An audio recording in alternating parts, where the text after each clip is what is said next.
दीपकजींनी आता आंदोलनाचं स्वरूप सांगितलं, ही आंदोलनाची सुरुवात असेल, कारण 2च आंदोलनं करून हे आंदोलन काय थांबणार नाही. हे आंदोलन पुढे जोपर्यंत ही सक्ती मागे घेतली जाणार नाही तोपर्यंत चालू राहील. तसं पाहिलं तर मुळामध्ये हा विषय 5 मिनिटांमध्ये संपण्यासारखा आहे. मुख्यमंत्र्यांनी जर का जाहीर केलं की मी माझ्या राज्यामध्ये हिंदीची सक्ती करणार नाही, होऊ देणार नाही, त्याच्यासाठी सादरीकरण करण्याची काही गरज नाही आहे.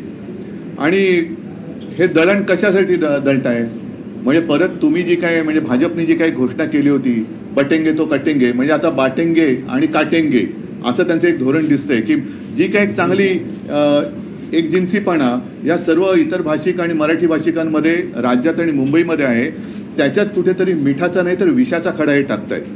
हा माझा स्पष्ट आरोप नाही तर माझा समज आहे की हे चांगलं सगळं चाललंय त्याच्यामध्ये हा विषाचा खडा टाकतायत. कारण हिंदी भाषेला विरोध आम्ही केलेला नाही, पण हिंदी सक्तीला विरोध आमचा आहे आणि तो राहणार. कारण हिंदीला जर का विरोध असता तर हिंदी चित्रपटसृष्टी ही जर का मी चुकत नसेल तर तसं पाहिलं तर मुंबईतच जन्मली असेल. पण एक नक्की की या हिंदी चित्रपटसृष्टीला जे काही जोपासलं तिचं पालन पोषण केलं हे मुंबईने केलं, महाराष्ट्राने केलं. अनेक मग अगदी अमिताभजी असतील, हिंदी कलाकार असतील, गायक असतील, संगीतकार असतील, हे मुंबईमध्ये आले आणि मोठे झाले. महाराष्ट्रामध्ये सुद्धा हिंदी चित्रपट हे तुफान चालतात, लोकप्रिय होतात. हिंदी सिने तारका यासुद्धा इकडे लोकप्रियता कमवतात. म्हणजे एकूण आम्हाला हिंदीचा वावडा नाही आहे, पण हिंदी सक्तीची याचा अर्थ तुमचा जो एक छुपा एजेंडा आहे की कालांतराने ते त्यांच्या आधी होतं एक निशाण एक प्रधान एक विधान म्हणजे मीच, हा जो त्यांचा आहे. आणि नड्डा जे बोलले होते की कालांतराने देशामध्ये एकच पक्ष राहील, म्हणजे हे सगळं एकाधिकारशाहीकडे यांचं ही वाटचाल सुरू आहे.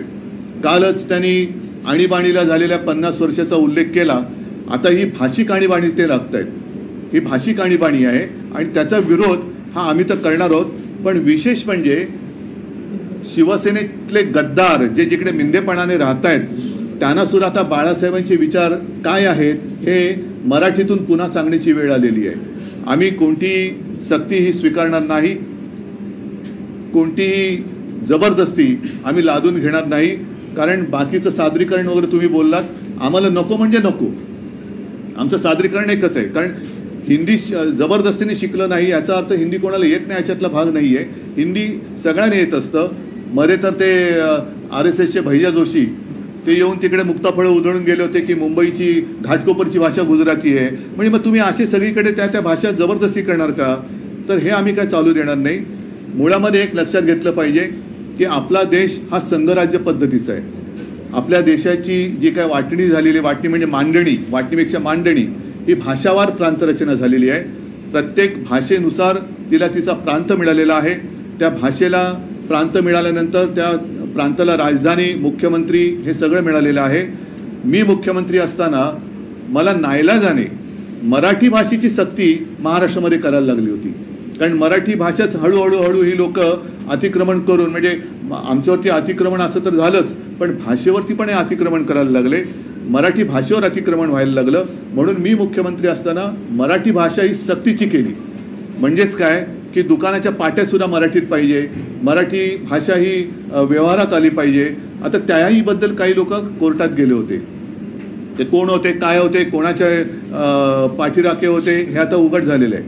पण मराठी भाषा जी मी सक्तीची केली होती तिचं पुढे यांनी काय केलं, त्याच्याबद्दल या सरकारने काय पावलं टाकली हे कुठे माझ्या तरी काय वाचण्यात आलेलं नाही आहे.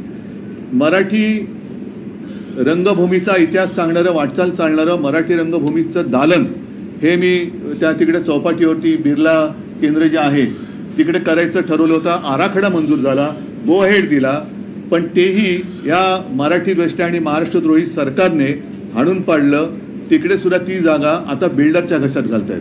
आता यांचे सगळे लाडके बिल्डर, त्यांच्या घशामध्ये मराठी भाषेचं जे एक रंगभूमीचं दालन आम्ही करणार होतो ते त्यांनी त्यांच्या घशात घातलंय. माझ्याच हस्ते मराठी भाषा भवनाचं भूमिपूजन झालं होतं. तुम्हाला सगळ्यांना माहिती आहे, तुम्ही आला होतात. अजितदादा तेव्हा माझ्या मंत्रिमंडळात उपमुख्यमंत्री होते. आता ते अजितदादा गप्प काय आहेत, कारण आम्ही दोघांनी मिळून ते भूमिपूजन केलं होतं. मला नाही वाटत त्या मराठी भाषा भवनाची एक वीट सुद्धा रचली गेली असेल. आता ती जागा तरी त्यांनी ठेवले का ती सुद्धा बिल्डरला दिले, हा सुद्धा एक संशोधनाचा विषय. असो, असे अनेक विषय आहेत. तूर्त हिंदी भाषेची सक्ती आम्ही आमच्यावरती, आमच्या लहान जी काही मुलं आहेत त्यांच्यावरती लादू देणार नाही. नाही म्हणजे नाही. इकडे कोणतेही सादरीकरण वगैरे करण्याची आणि सादरीकरण पाहण्याची काही गरज नाही.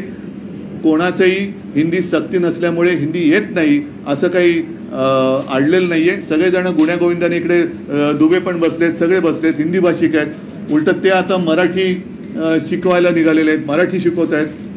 तर हे सगळे गुण्यागोविंदांनी एकत्रित नांदतायत. भाजपचं मला असं वाटतं ते जे एक धोरण मी म्हटलं एकाधिकारशाहीचं, ते ह्या ह्याच्यातनं त्याला छुपा एजेंडा म्हणू तो राबवण्याचा प्रयत्न मराठी भाषिक आणि मराठी भाषेचे पुत्र हाणून पडल्याशिवाय राहणार नाही. मी दीपकजी आपल्या ह्या आंदोलनाला सक्रिय पाठिंबा देतो आहे. मी तर तुमच्या सोबत आहेच, शिवसेना सोबत आहे, पण त्याचबरोबरीने मी तमाम मराठी माणसांना पक्षीय भेदाभेद विसरून या लढ्यामध्ये सामील होण्याचं आवाहन करत आहे. मग याच्यामध्ये आपल्या अगदी मी म्हणेन चित्रपट सृष्टीतले विशेषतः मराठी, मग त्याच्यात मोठी मोठी नावं आहेत, त्यांनी सुद्धा उतरायला पाहिजे, खेळाडूने उतरायला पाहिजे, साहित्यिक तर आलेच, अगदी वकील असतील, सगळ्यांनीच जे जे मराठी भाषेचे पुत्र आहेत, सुपुत्र आहेत, मग ते मुलं मुली दोन्ही, आणि मराठी भाषा त्यांना त्यांच्या हृदयात आहे, त्यांची मातृभाषा आहे आणि मराठी भाषेवरती जे प्रेम करतात ते पक्षभेद विसरून अगदी भाजपमधले सुद्धा अस्सल मराठी माणसं, कारण भाजपमध्ये आता अस्सल लोक शोधणं हा सुद्धा एक संशोधनाचा विषय झालेला आहे. आणि अस्सल भाजपच्या कार्यकर्त्याला आता काहीतरी एक वेगळा शब्द वापरावा लागेल, कारण सगळे उपरेस त्यांच्या डोक्यावरती बसवलेत. त्याच्यामुळे भाजपमधले राहिलेले अस्सल मराठी प्रेमी यांनी सुद्धा या आंदोलनात सहभागी व्हावं ही एक सगळ्यांना मराठी माणूस म्हणून विनंती करतोय. आणि पुन्हा एकदा सांगतो की कोणी किती प्रयत्न केले तरी हिंदी भाषेची सक्ती ही आम्ही महाराष्ट्रावरती लादू देणार नाही.